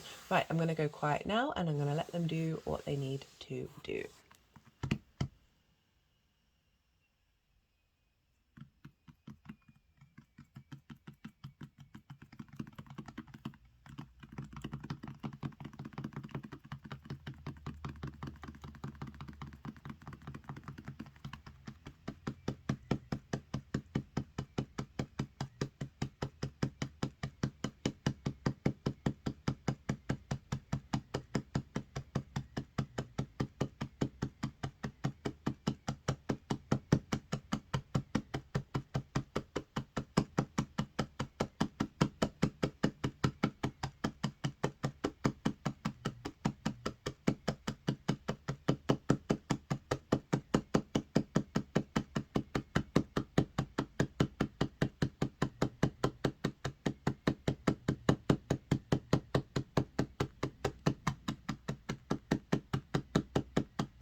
Okay, for Cancers who are back in the room, they did some interesting... Nothing came through for this reading for me while I was doing that. But there was a lot of energy in my feet. I felt they were going over all the cards, felt a lot of intensity in the fingers. And I've got a snake ring here with some fluorite and quartz of bringing clarity to, you know, the head, the tail of the dragon, some wisdom, some clarity, some understanding. They also went over the happy Buddha of like whatever goes on, we've got to at least try and cultivate a sense of inner joy, while still holding space for difficult emotions. And they also went to this stag, which I've had for the Jupiter in Aries transit, of say acknowledging that Jupiter's come through and brought wisdom to that Aries energy for us all collectively before we then launch into this North Node that I really wanted to highlight the fact that we are capable of tapping into all of the different frequencies in so many different ways and finding wisdom in all of them. Yeah, remembering to smile. Anyway, right. So for the energy of the North Node, we've got 3 cards. We've got the 5 of Swords and the 10 of Wands in reverse with the Magician. So this is pretty powerful stuff. These are difficult cards, but they're in reverse, so it's kind of implying that this North Node is helping you clear out this difficult energy. Okay, 5 of Swords. This, for me, whenever I see this card, I just feel uncomfortable. I know it represents so much of the human psyche, of trauma begets trauma, of discord, of an eye for an eye, winning at all costs, sparring battles, for what end, right? To feel victorious, to feel good. And sometimes those emotions can feel really good, but not for very long. I always like to point out, so having Aries in the 10th house can either mean you've got bosses that can be a bit tyrant-like, or that you can be a bit tyrant-like. Let's just be real with that Aries energy. I was talking about it in part 5. My friend's kid, she's an Aries sun, Libra rising, and sometimes, not every time, but a lot of the times when the moon goes through Aries, she starts demanding things and pointing, and as if everybody around her suddenly turned into her slaves, her servants, and she just demands. And when the moon is in Libra, very harmonious, very balanced, very charming, giving everything away, right? So these polarities that we have here. Aries also very independent, very strong-minded, very determined. I love Aries energy, do not get me wrong. I try and highlight the good, the bad, and the ugly with every sign because it's in all of us, right? That this person here, who's really smug and pleased with themselves at winning these 3 swords. You think about the three of swords with the heartache, right? What have you won? And they look really happy, but look at the clouds. The clouds are unhappy. Look how unhappy those clouds are, by tarot standard anyway. That I always like to call on the fact that people who act in a very dominant way, that, you know, you hear more and more and more in companies, and all kinds of working environments, that when it's collaborative, when there is, yes, we need a leader, we need someone to take charge, but when they are open to discussion, open to discourse, open to different ideas, and making everyone feel like they are part of the team, rather than domineering and it's their way or the highway, then that's when stuff gets done. That's when we're able to create in a more beautiful way. Like I don't sign up for scarcity, and competition helps us be more maverick and helps us be more intuitive. I think in a certain way it does, but the beauty that comes out of collaboration, it's still, you know, sometimes we still need hierarchies, but there's a different way of doing it. This, for me, doesn't feel like the way, but I always want to point out that because this could be you, right? We are capable of both being the bully and the victim in these situations, and trauma begets trauma. The bully was probably bullied at home. Let's be real. Let's be real with that. When we don't have control, when our boundaries aren't safe, when love isn't safe, we go and then extort that power on other people in order to regain that control that we don't have. Okay, it's textbook. It's absolutely textbook. With the same with the victim space, of that can bring us comfort, that can help us, you know, rather than crying over the two swords that we don't have, go out and find something else, go and do something else, go and change that perspective rather than be in that state of crying. Okay, it's not me diminishing any experience that you've had where you've been hurt. It's about how long do you sit in it, how long do you hold space for that, before then shifting gear and tapping into your heart space, realizing that you are a phenomenon. We all are, and you are loved, you are held by the universe, is my belief. It doesn't have to be yours. Despite the things that go on, and because of them. Right, I'm going off on a tangent. But I'm trying to highlight. So this is in reverse, which means it's been upright. So it's coming, these are both coming reverse with this North Node in Aries, saying North Node in Aries is going to help you transmit this energy and shift it into the reversals. But it seems to imply that they have been like this. I don't know whether you're this, and I don't know whether you're this, or both. Or that you, or this is a mental idea and you've been blocked by being able to fulfill your life purpose because there's a part of your mind that's a bully that's stopping you from being able to feel confident in who you are, right? So it doesn't just have to be linked around work. We can apply those particular practices inwardly. And that we've got the 10 of Wands, very karmic tens.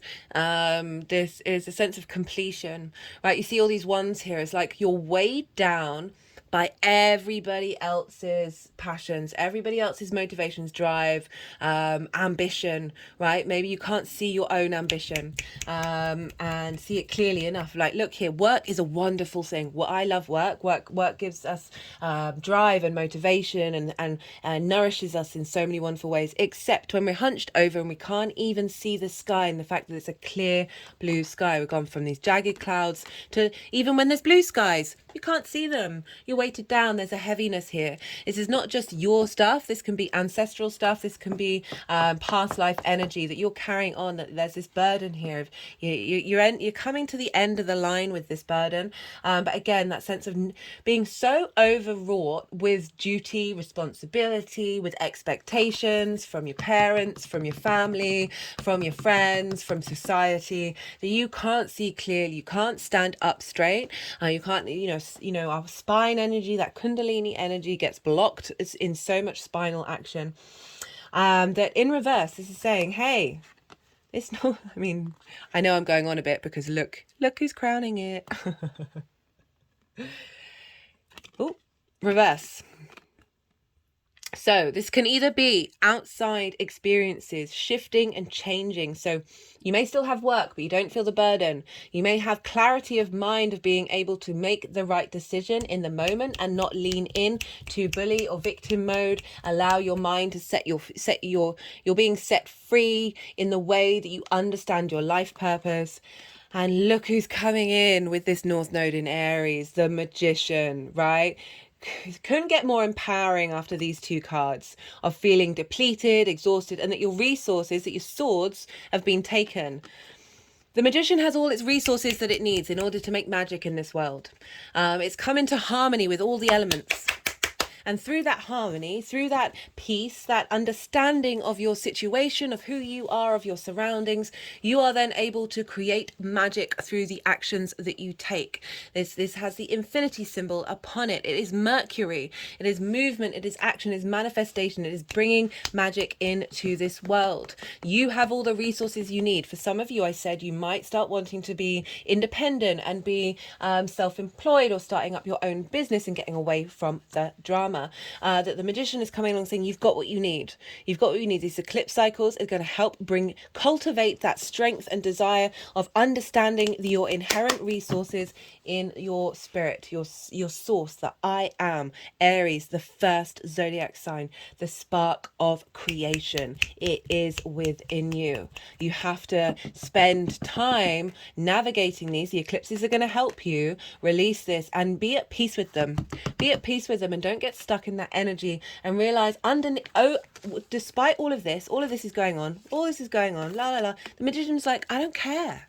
I've got what I need. I don't need help from the outside world right now. I have it within me. It's not to say you're not going to get help from the outside world, but there's resources coming in that are facilitating your ability to express your life purpose with action and motivation.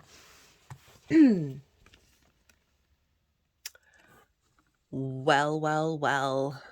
So this is the square with Pluto. What did I say? I was a bit nervous when I said, oh, all the cards for all the Plutos, for all the readings have been really good. And I was like, oh, Cancer's got squares and oppositions. This might be a little bit more tricky. And here you go. You got the Fool and the King of Cups. Love this combination for that Pluto opposition to your Cancer energy, as well as squaring the nodes. The Fool. Look, right. I know this is different, but look at the stance of these two cards. Look at them. Take it in. Bent over, can't see the sky. Hunched, heart space blocked. The Fool, wide open, chest forward, heart space open. There's mountains in the background implying a higher perspective. The Fool, there's curiosity here. The Fool is about embodying and experiencing life as an adventure, the good, the bad, and the ugly, as naive as that may be, because it looks like the Fool is about to go leap off a cliff, right? So pretty silly, huh? But actually, with the mountains, with the sun, this is radiant. We don't know what's next. We can't control it. We can only experience in this moment. And I love this with the King of Cups. This is emotional maturity.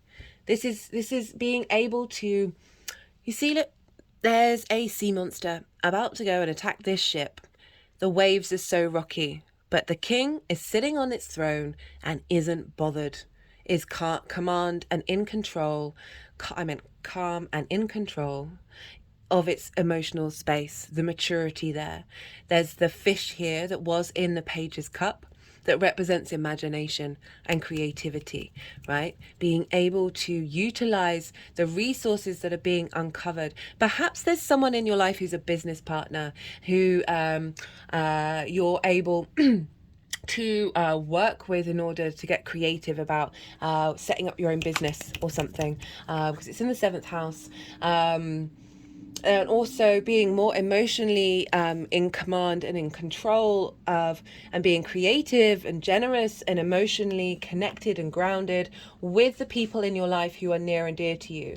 And because Pluto is helping transform that area of your chart, which might have had a lot of conflict in it, because we've had a lot of stuff going on in Capricorn that over the last couple of years, that after all of that, now you're getting a fresh new start in leveling up of your maturity in the way that you engage in those relationships. You know what you want. You're not getting triggered, right? Our emotions can trigger us quite heavily. That means we can often take it out on the people, our intimate people in our lives. And the King of Cups is coming along saying, I'm in control of this. I'm starting a new journey operating from my heart space, and I'm acting from a mature space, and also incredibly creative, incredibly imaginative, being able to put your psychic ability into action.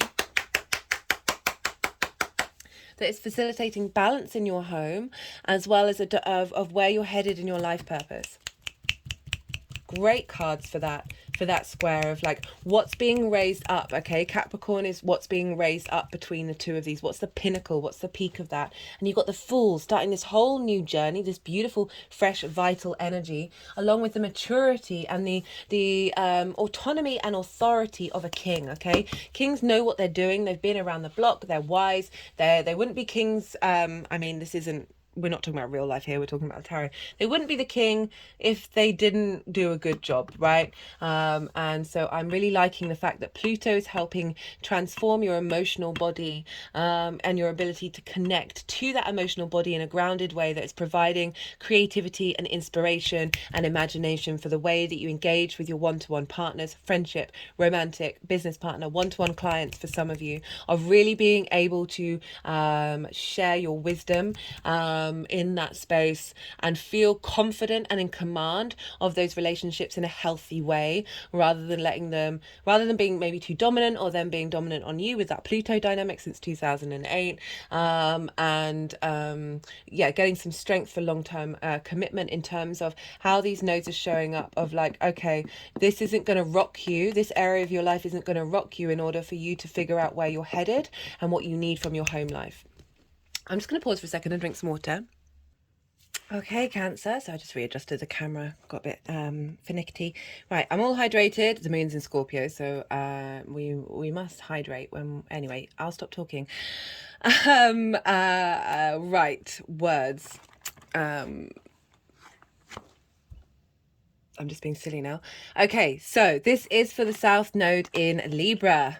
Very interestingly, you've got a mixture of fire and air with the North Node, and fire and air with the South Node, as well as it's just interesting seeing that show up, because this is, both of these are squaring your Cancer energy, and I just finding that a bit fascinating, that you've got that blend between the two, squaring your energy. Right, so we got the 9 of Swords, 9 of Wands. Okay, 2 nines.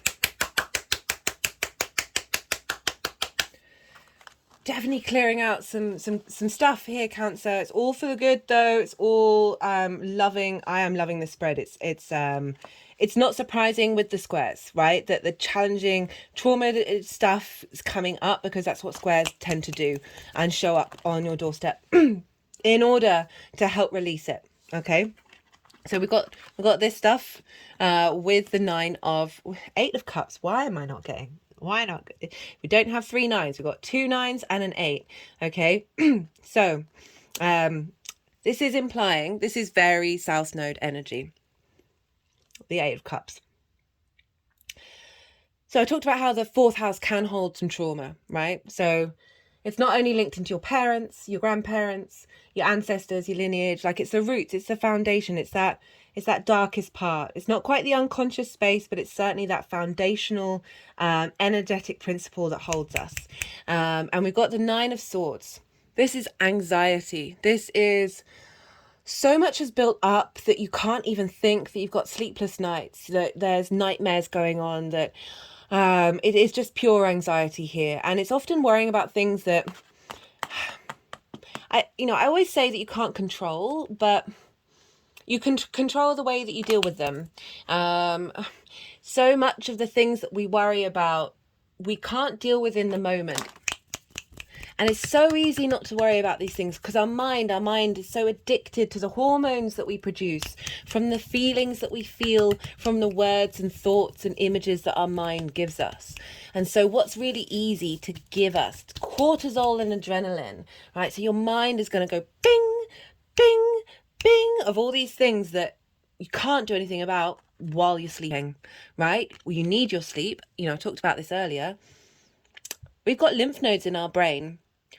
We've got lymph nodes all around our body, which constantly, the ones in our body are constantly able to sort of flush out the toxins.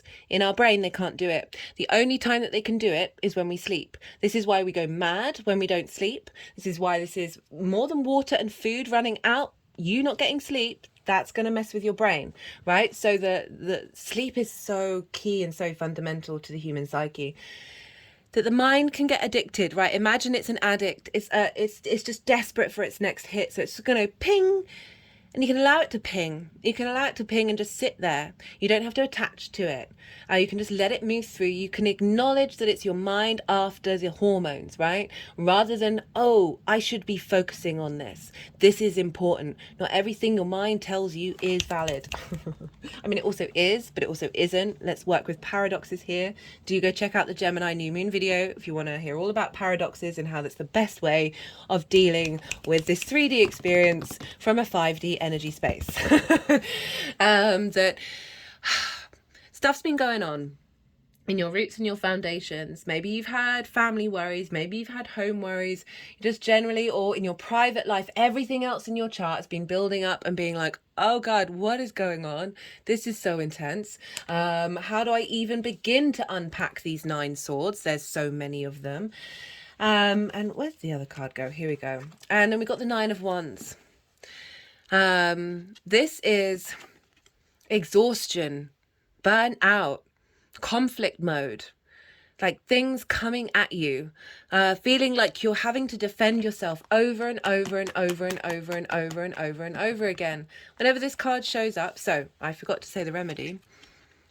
When this card shows up, I always go, hey, look at the roses. Go find something that is free and easy to tap into, that just gives you the smallest smile on your face, where you can just zone out for a second and be like, that's really pretty. I know that might sound really basic, but it does the world of good. Find something that just makes you laugh. It doesn't even have to be very serious. You know, slapstick comedy is one of those things like supposedly across the board, the human species will laugh when they see somebody fall over. It's just, I mean, it's horrendous, it's horrible, but it's something within us that we're just like, that looks amusing, that's funny. I'm not saying go and watch people fall over. I'm just saying finding something that you can disconnect from this, as simple as it may be, it just helps change those neural pathways, helps you sort of like break out of that addiction mode. The Nine of Wands. This is the wounded warrior, right? You stood up for yourself. You're still standing, but there's a wall here. There's a wall. There's a wall of knives stopping you from sleeping, and there's a wall of wands that are stopping you let anybody come in. With this card, they keep wanting me to put it down, but there's more that I want to tell you. With this card, I always say, do you need to fight? Even if somebody's coming at you and you're like, this makes no sense. Why is this happening? I've done nothing wrong. I'm having to defend myself. What they're saying isn't even, I don't get it. I feel affronted. I want to be able to protect myself and defend myself. Do you need to? Do you need to? Do you have to? Does it invalidate you if someone is in this space or a situation? It doesn't just have to be other people, because you might be living by yourself. This can represent all sorts of things. Do you have to engage? Right? Because our ego can sometimes want to defend itself of being like, no, I'm right, or this isn't wrong, this is wrong, I don't understand, where is this coming from? All of these things of being like over and over and over again, feeling like you got to defend yourself. Can you just try stopping doing that? Just slowing down and being like, okay, whatever, let it roll off you. This is not me saying you shouldn't defend yourself, right? This whole South Node in Libra is very much about not people pleasing everybody, but this card's showing up and saying something's going on where you're feeling worn down. Perhaps you're not even defending yourself. You're just standing there, right? And you're exhausted because you're having to hold on to what's yours because you can't seem to get out of this space of being able to express it.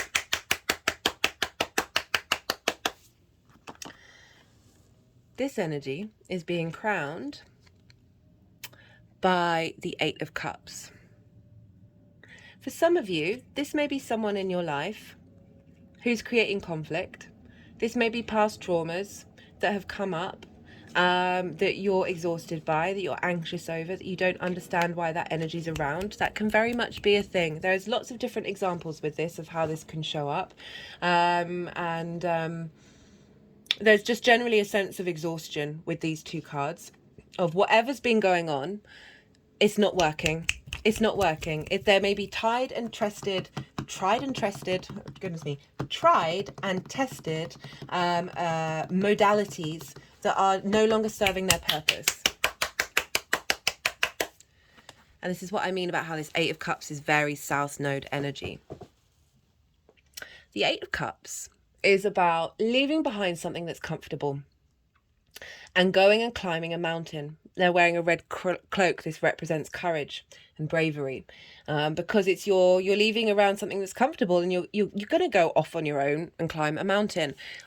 Now, this doesn't have to be literal, as in you leaving a situation. For some of you, it may well be, and the nodes are all here to help realign that. And if that is the case, if you're questioning that and thinking about that, of leaving a home situation or leaving an environment that doesn't serve you, whatever that may be, take your time with it. I'm just being mindful of saying, hey, leave whatever situation you're in, when perhaps that might be something that actually just needs a little bit more effort and a little bit more work with all the parties. This could be like really annoying housemates or whatever, where you just need to sit down and have a conversation, right? The South Node in Libra really helps with that. But let's ignore the leaving home thing, because the South Node is very much about spending more time in your home space, yeah, refining that. But there may be difficulties that have been in your home space during this time. Right. What I always like to say about this card, which is what is really screaming to me, is 4th house, trauma, limiting beliefs, trauma responses. In our formative years, between ages 0 to 7, we're running around in subconscious mode, hypnosis mode. Everything that downloads into our brain, we take very, very personally, and then go and recreate in the outside world when we're big and grown. These cups represent those trauma responses, those limiting beliefs, because they feel comfortable to us, even if they provide disharmony and exhaustion, right? Anxiety can be something that we go back to over and over and over again. This exhaustion, this defensive mode over and over and over again, because it's what our unconscious mind knows to be the safe space, knows what to be comfortable. This is about leaving behind those issues. You know, you've got an eclipse here, leaving behind those trauma responses and limiting beliefs that have blocked your foundations. And you're in your private life, in your home life, you are going to climb that spiritual mountain. You're going to go and climb and get a higher perspective and understanding of your behavior and why we respond in the way that we respond. In the best possible way. It may be that, yeah, no, I'm not going to say that. I was just going to say that I was talking about my example where I had people moving in and out of my house, the house that I live in. Over in when I had the South Node in Scorpio. Admittedly, I have my South Node in Scorpio, but that still could be something where something leaves a comfortable situation, but it's actually facilitating you, right? Even if it's something that you want. We got the Queen of Swords and Justice, right? Couldn't get any more Libra than this. So we've got the Queen of Swords. She's been through some stuff, but she now sees clearly, right? So thinking about those trauma responses, those limiting beliefs, those energies that we're holding from our ancestors that may not even feel like they're anything to do with you, but you're so used to them that they become familiar, that are in fact things that we have held on from past lives, from ancestors, that we have taken on the responsibility to clear that energy. As messed up as that sounds, that is my personal belief. The Queen of Swords, she is very clear in what she wants. She's very independent. If you notice, she's facing away from us. She's got her own mind. I love this for the Libra energy, because we can be people pleasers in the Libra area of our chart. As I said, we can focus on everybody else other than ourselves. That is not what the Queen of Swords wants to do. All the sword court cards have birds flying up in the sky. This represents a higher perspective. If you notice, her head is above the clouds, and so she's able to see clearly. She can be a bit jaded, the Queen of Swords, because she's gone through some difficult times. However, if you notice, her hand is outstretched. She is open to receive. It's just you need to have gone through a process of being able to find that inner strength, that autonomy. She nourishes these ideas. She's nourishing these new constructs that are coming through, that were always there, that just got blocked off by trauma responses and limiting beliefs. And you're able to express yourself with clarity to yourself and the people around you. And it's actually benefiting what is going on up here, of knowing that you have the resources you need because you've set the boundaries that you've needed to do in your home life. We've got the Justice card. This is the Libra card. This is the one and only time so far, there's still 2 signs to go, Gemini and Taurus, that justice has shown up, right? So Cancer, what's going on with you? This is balancing, rebalancing, bringing equity into your roots and your foundations. Karmic contracts are being finished right now. I mean, we're constantly in a state of clearing karmic contracts, but obviously this is a big part of this, right? They just sort of tapping the side of my cheeks. Interesting. We've got the scales here. Things are being balanced out. What was distorted is coming to light, and the sword of justice, the sword of truth, is being wielded by Lady Justice, right? So this is also any dynamics relating to your parents, ancestors, people in your private life. They are coming into balance where you are able to express clarity with them. You know, in judgments, when judgments come down in cases, they are supposed to be clear, right? You're supposed to understand what's going on. You're supposed to see the reasoning of the judge and for it to make sense to you. And so it's important that this clarity comes through with the way that you are strengthening your foundations. Okay, past South Node can bring in past life energy. North Node can bring in, it's not past life energy, where you're being brought a resource of re-remembering from other people. So people can come into your life who help you re-remember something that you either knew earlier on in life, like a re-remembering of who you were when you were a child, or re-remembering energy from a past life. I've seen it happen in my own personal experience and that of others. The North Node can still be past life energy, but it's you're engaging in something. So someone can come into your life where you're engaging in a new dynamic with you and that other soul that you haven't done before in that way. So this coming in is saying, okay, whatever's going on in that 4th house for you is facilitating a rebalancing of that which you needed to remember, an understanding of truth coming in, especially with that Queen of Swords and Lady Justice. But the cards, come on. Now you got a double whammy of Earth, right? So that Pluto energy, like feeding into legacy power. Cancer, what's going on with you? Right, so how this energy is manifesting moving forward. 4 of Pentacles, 10 of Pentacles. So much strength with these cards.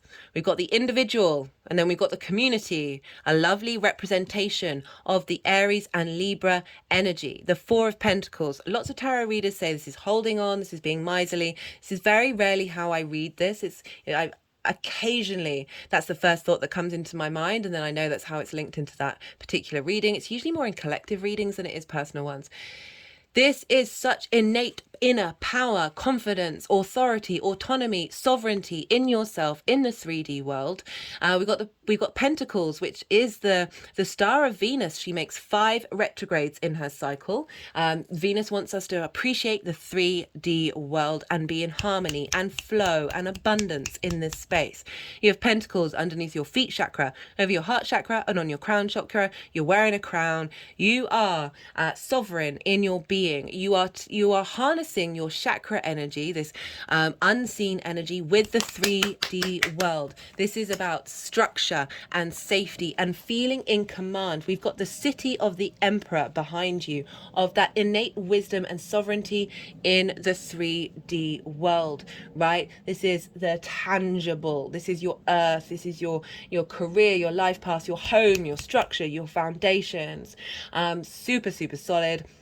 With the 10 of Pentacles, this is legacy. This is another karmic card. We've got the city here. We've got a family. We've got with a kid and dogs. We've got this elder figure here with esoteric symbols on their robe. This is an acknowledgement of bringing the mundane and the spiritual, the material and the esoteric, the head of the dragon and the tail of the dragon together in harmony to provide legacy, long-term commitment to your long-term goals, your long-term legacy that is not only facilitating you, but facilitating the community. This ability to engage in a social dynamic that is providing abundance.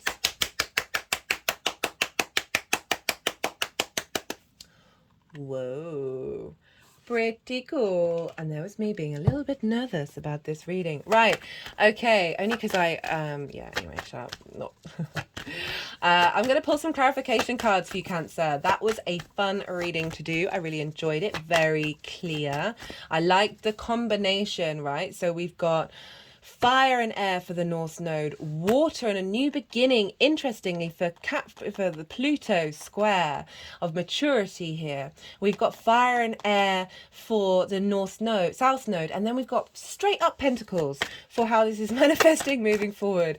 You know, I was talking about how you of all the signs, I'm just going to pause for a second. Sorry, I just had something in my throat. I was talking about how you of all the signs are going to have things.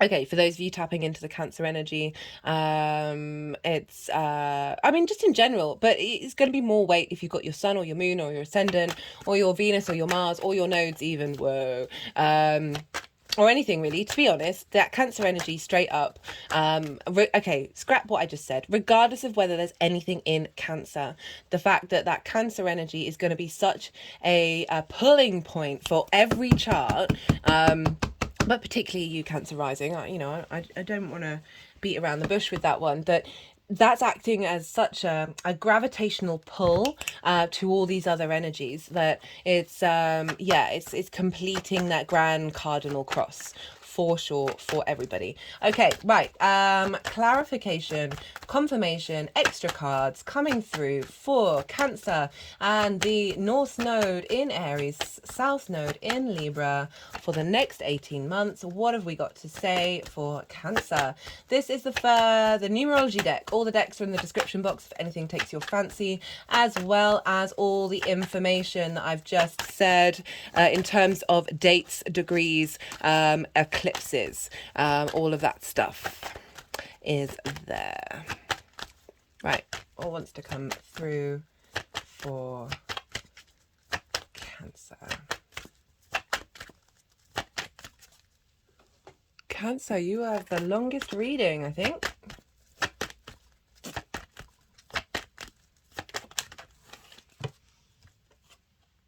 Got music. Music for me, whenever this comes up, is about frequency, is about your own personal frequency, and getting more in tune with that. Because we all have a song to sing, and there are numerous melodies within us. Okay, there's and the more that we get in attunement with that, the more that we're able to get into our flow, and be able to handle whatever these eclipses throw at us. For some of you, this may be linked into music itself. That may be for some of you that music is where you're headed, for some of you with your career and life purpose. But just in general, listen to the songs that you love. I'm thinking of that Nine of Swords with the anxiety. Music really switches the mood up. Like the energies that I channel, they go bananas when I listen to songs that I love, or even songs that I don't love that they love, and they're tapping into the energy of that. They go absolutely bananas. The universe is a fan of frequency. So the more that we refine the roots and foundations of your frequency, that South Node, the more that you're able to be in alignment with your life purpose. Maybe just start singing, start humming, like really working with notes and things like that, just to sort of guide you during this time. That's far too much. We've got harmony, just as I was talking about music. Bridges, joy. Okay, so whenever that bridges card comes up, I do always think about bridges from different dimensions, from the ancestors, that you, through this journey, even if it might be a bit difficult, you're bringing harmony to your ancestors. I think I said at the beginning of this video, yes I did, but I'll reiterate. Doing ancestral work, past life stuff, you don't even have to know anything about it. Not a thing. Just hold space for it. It won't necessarily manifest straight away where you'll get intuitive hits about what it is that you want to do through your soul in order to facilitate this journey. But just give it time, give it space, and see what comes up. I don't want to recommend anything because our experiences are very personal, and I don't want to limit through my work that I do I don't want to get in the way of that. So if that's something that you feel inclined to do, just see what shows up for you. Give it time, as I said. Maybe look to when the moon is in Libra, to connect to your emotional body in your roots and your foundations. And yeah, whoa, what's going on with this deck?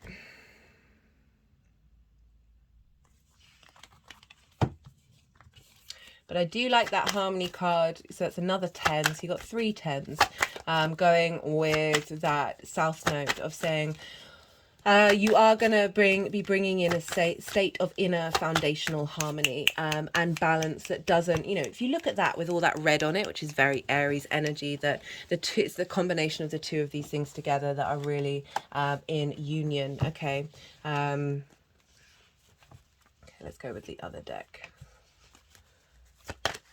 Also now wanting to go over Pluto, which is your 7th house. So any disruption that there may have been there, that harmony is coming through. As I said, that Pluto transit, it can be incredibly transformational, but it also can mean having a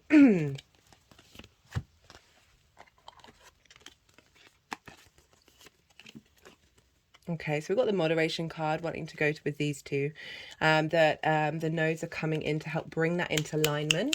It doesn't mean, as I said, work's great.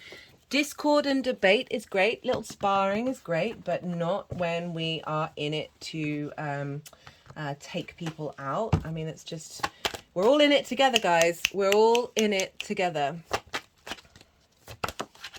Okay. Well-being, awareness. Isn't that beautiful? Look at the colors on that.